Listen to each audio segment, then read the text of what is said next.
When it comes to growing a garden, one of the most popular questions that comes up this time of year has to do with fertilizing. And it usually is worded something like, Luke, how do I tell when I should be fertilizing? How do I tell when I shouldn't be fertilizing? Like, what are the do's and don'ts around fertilizing? That's what we're going to talk about in today's episode, because fertilizer is very important. Fertilizer is something that you definitely want to look at if you want happy, healthy plants. But too much fertilizer can be a bad thing.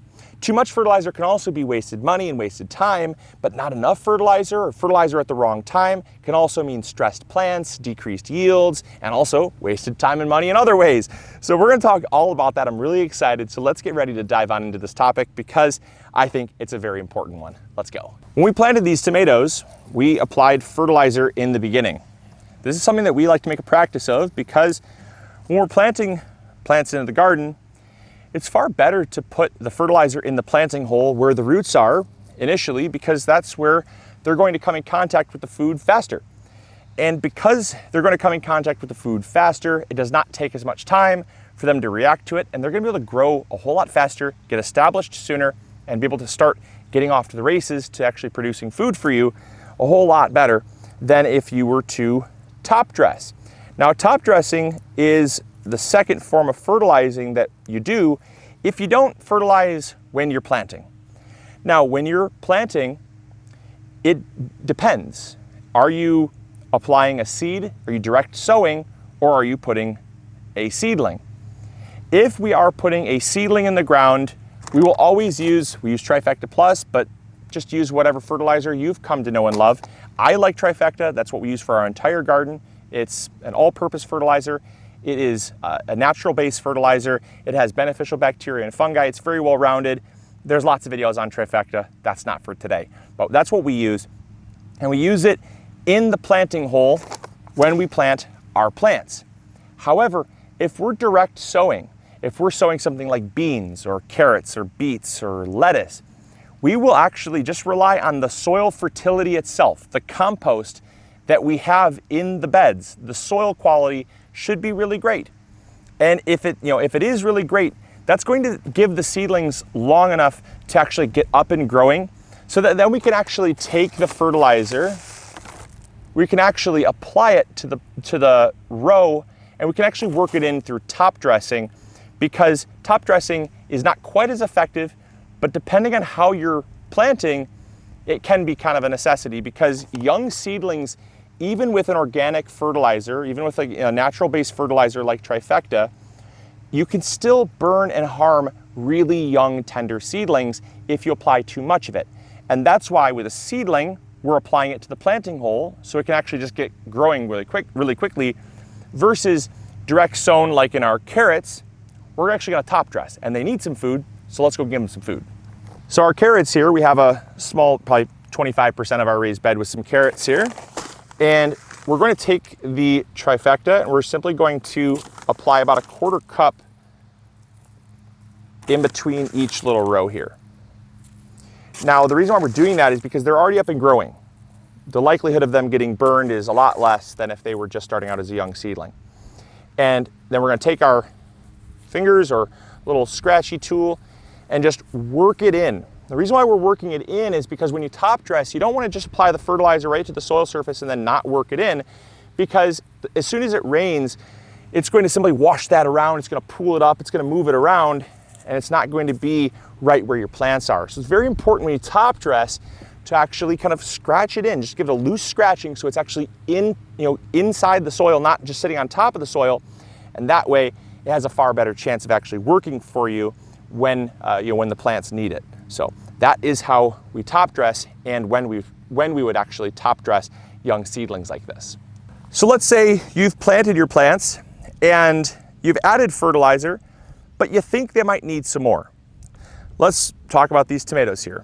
Now, these tomatoes do not need any more fertilizer. I'm not going to give them more fertilizer because it would be a waste of money. This Trifecta, it's fairly affordable, but it does cost money. And I don't want to waste anyone's money. I wouldn't want to waste my own money.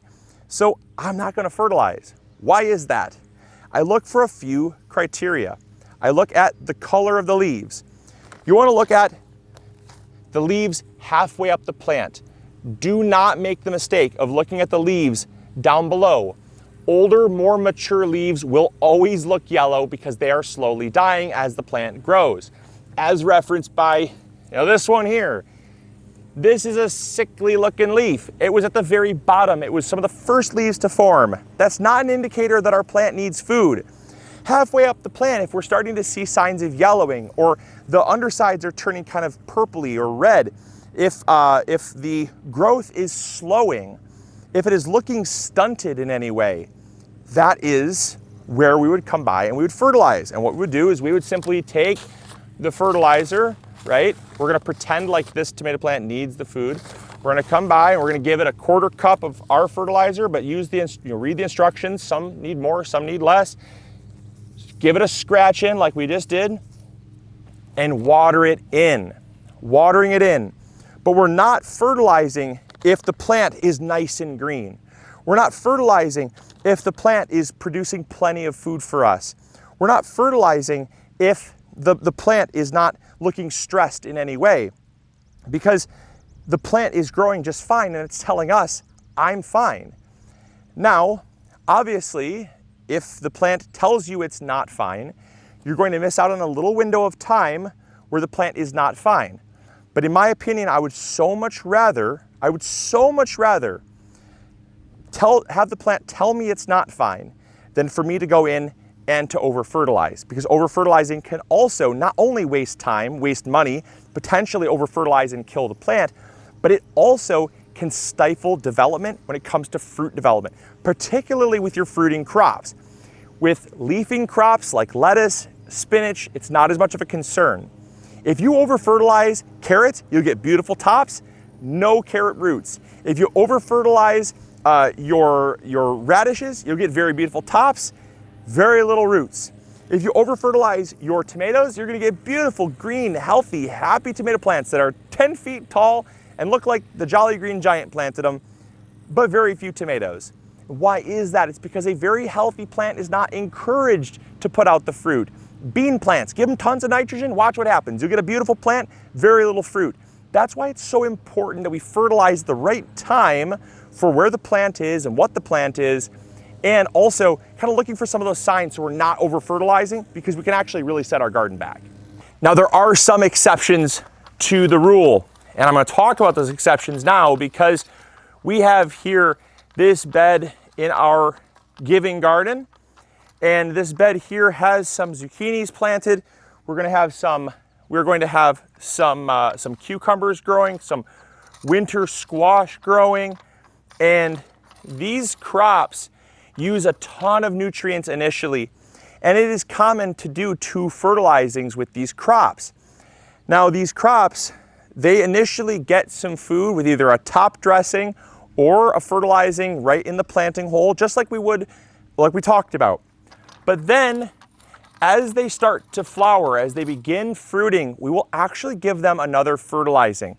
We will typically not wait for them to show signs of needing it, because the plant will typically always need a second fertilizing. If you give them the fertilizer that's required, like if you give them heaps of it, okay, you might not. But if you're following the instructions of most fertilizers are going to say to apply a feeding initially at the beginning, and then a follow-up once they begin fruiting.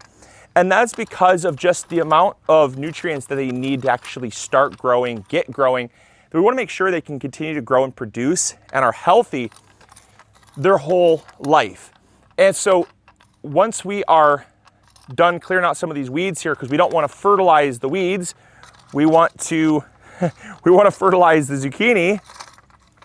We're going to clear out the weeds. We're going to come back with a top dress of about a 1/4 cup of fertilizer. We're going to use trifecta around each plant, but we're not going to do it right now because it's not the right phase. They have not begun flowering yet, right? I'm just weeding this right now because they need to be weeded, and I need to talk about this because this was an exception to the rule. Another exception to the rule would be something like tomatoes. In some cases, sometimes you're going to find that you're fertilizing when the tomatoes start to set fruit. When that first cluster of tomatoes gets set, sometimes it's wise to give them another fertilizing. I don't personally, but depending on the fertilizer that you use, you might find that that's essential. You want to follow the instructions. Trifecta works really well with tomatoes to last all season long. but that's not the case with all fertilizers. I can safely say when it comes to our zucchini, our cucumbers, our melons, right? Watermelons, cantaloupe, honeydew, our winter squash, our pumpkins, butternut squash, any of those, we give them a first feeding, right, to get them growing. And then we do a follow-up as soon as they start to flower. And we'll give them that same amount, a quarter cup around each plant. And that helps us to keep the plant growing and producing through its entire life. Now, there's another do and another don't when it comes to fertilizing. You don't want to fertilize when it is really hot. You want to fertilize either at night or in the very early morning and water it in. Why is that? Fertilizer, when it's really hot, can actually overstress the plant and can actually cause issues. Like right now, it is as hot as Satan's armpit out today. I mean, it's like 84 degrees. I got sweat in my eyes. It's hot today. It's hot and it's humid. I would not want to fertilize right now. We're just getting into the heat of the day. It would be so silly to fertilize right now because the chance of actually stressing and causing harm to the plant can actually be pretty high. Second reason why fertilizing when it's really hot is a bad idea is because new growth actually uses far more water than old growth. And that new growth, if it's hot, it's also usually drier. If you're watering regularly, you can kind of overcome this a little bit.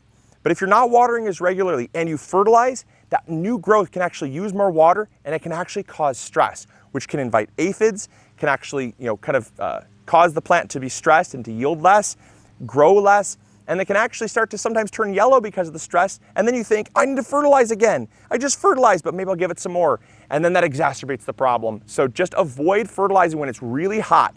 Fertilize in the early morning, fertilize at night, give them some food, water it in well so it's in the system, in the soil, and then let the plant go. Let the plant go, and it will do far better than fertilizing, during the heat of the day when it really should not be fertilized. And then one final do that I've got for you all is when you fertilize, give it time. Give it time. Do give it time. I see all the time gardeners getting so impatient with their plants because they're not responding to it. Give it time. If you have applied it to the soil, if you have scratched it in and you have watered it in well, give it a week. Give it a week and a half. It is not going to be immediate. I think so often we feel that fertilizer should be this immediate thing that instantly shows results. That is not the case. Your plants are not immediately going to green up. It will typically take at a minimum of 7 days, up to 14 to even more days than that to start to show signs. So do not think that it's ineffective or that you need to apply more as soon as you don't see results. That is a recipe for disaster, and one that I think you all could definitely benefit from knowing, because I can't tell you how often I see people reapplying fertilizer a second time because they don't think that it was effective. And then they end up over-fertilizing and doing a bunch of bad stuff to their plants and wasting a bunch of time and money, only to realize that they just weren't patient enough. So I hope you guys enjoyed it. I hope you all learned something new. If you did, make sure to hit that like button, subscribe if you haven't already, and also make sure to check out Trifecta if you want to get one of the best fertilizers in my opinion. Go check out MIgardener.com, get yourself some fertilizer, try it.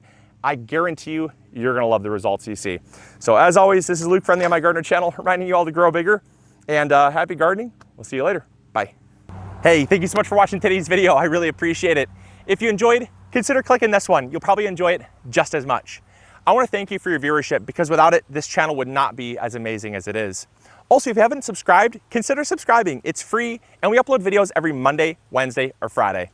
We also have vegetable seeds, fertilizer, or tools. If you need any of those, consider visiting MIgardener.com. Links will be in the description box below. We've got you covered. And as always, we'll see you all in the garden. Take care.